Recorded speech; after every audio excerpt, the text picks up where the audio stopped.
Welcome back to Haunted World, where we delve into the chilling and mysterious realms of true crime. Today, we're embarking on a journey through a case that is not only filled with unexpected twists, but also reveals the darker sides of human nature. This is the story of Sharon Marshall, a tale woven with secrets, betrayal, and tragedy that feels as if it were ripped straight from the pages of a suspenseful thriller. But rest assured, every detail is rooted in reality.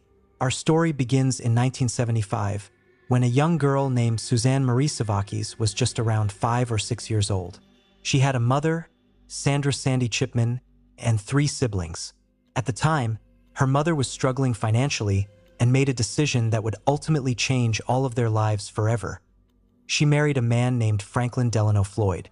Floyd presented himself as a caring stepfather, but in reality, he was a convicted criminal with a dark and violent past. He had already spent time in prison for a string of offenses, including sexual assault, attempted kidnapping, and bank robbery. But Sandra had no idea about the true nature of the man she had just married.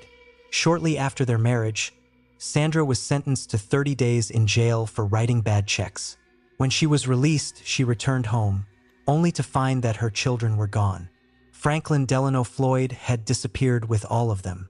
Sandra was later able to recover 2 of her children, who had been left in foster care.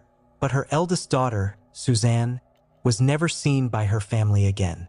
Franklin had taken her, and from that moment on, he controlled every aspect of her life. For years, Suzanne lived under different names. The most well-known alias she was forced to use was Sharon Marshall. Floyd raised her as his own daughter, moving frequently to avoid suspicion.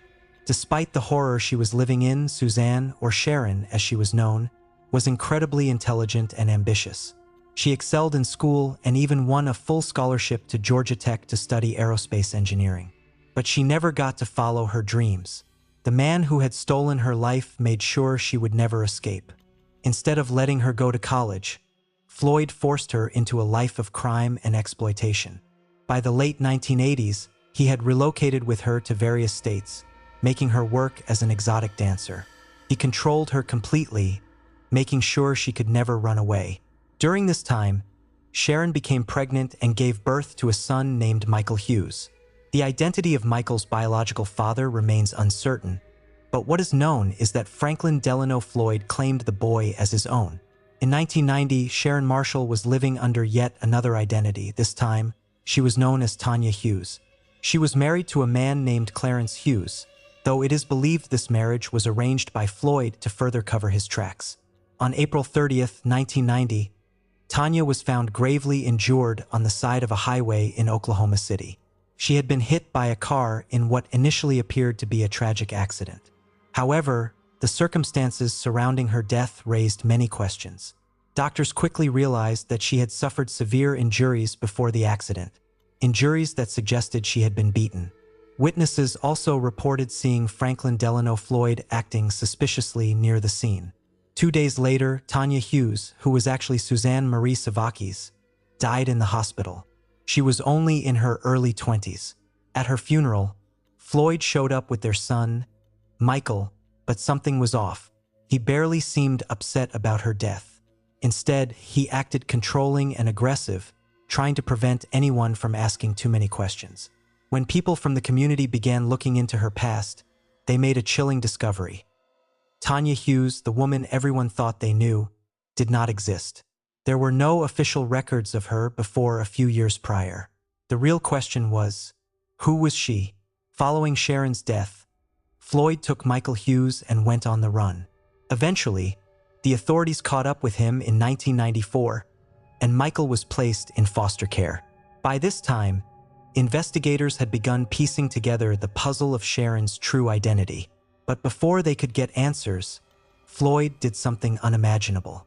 In September 1994, he walked into Michael's elementary school in Oklahoma with a gun. He forced the principal into a car at gunpoint, demanding that he drive him to where Michael was being kept. Once they arrived, he took Michael and vanished. The boy was never seen again. Years later, Floyd finally confessed to what happened. He admitted to murdering Michael shortly after the kidnapping, claiming that he wouldn't have been a normal child anyway due to his upbringing. It was a heartbreaking end for the little boy who had already lost so much. During their investigation, authorities discovered that Floyd was also connected to another murder. In 1989, a woman named Cheryl and Camesso, a co-worker of Sharon's at a strip club, had gone missing. Her skeletal remains were later found near a highway in Florida. In 1995, a crucial piece of evidence linked Floyd to her death, an old briefcase containing photographs of Cheryl being brutally beaten. The evidence was undeniable. Floyd was charged with her murder and sentenced to death. It wasn't until years later that DNA testing officially confirmed that Sharon Marshall was actually Suzanne Marie Savakis, the little girl who had been stolen decades earlier. Franklin Delano Floyd remained on death row in Florida for years until he died of natural causes in January 2023. This case is one of the most disturbing and heartbreaking true crime stories of all time. A little girl was stolen from her family, forced to live under false identities, manipulated, and abused for her entire life. Even after her death, it took decades for the truth to come to light. And what makes it even more terrifying, cases like this still happen today. If you found this story disturbing, make sure to subscribe to Haunted World for more cases like this. And remember, sometimes the scariest stories aren't the ones from horror movies. They're the ones that actually happened.